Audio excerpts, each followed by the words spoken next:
Ano ang sikreto ng mataas na kalidad ng abono sa Atlas Fertilizer Corporation? Nagsisimula ito sa masusing quality check, isang proseso na maingat at sistematiko. Sa bawat yugto ng produksyon, mahalaga ang inspeksyon.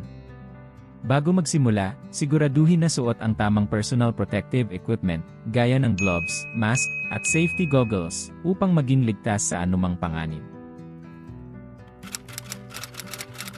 Unang hakbang, sample collection. Kumukuha ng representative sample mula sa batch ng abono kada 2 oras para sigurado na malinis at tama ang kalidad ng abonong gagamitin. Ikalawang hakbang, laboratory testing.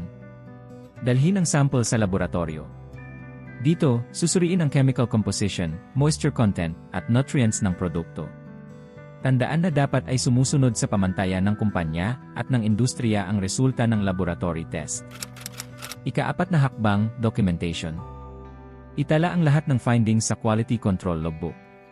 Importanteng maging detalyado at tumpak ang pagtal ng walang pinapalampas na impormasyon. Pagkatapos ng proseso, ipasa ang report sa quality control team na binubuo ng mga lisensyadong mga chemist and laboratory technician para sa final validation. Kung may discrepancy, agad mag-imbestiga at gawin ang corrective action. Ang bawat hakbang ay mahalaga.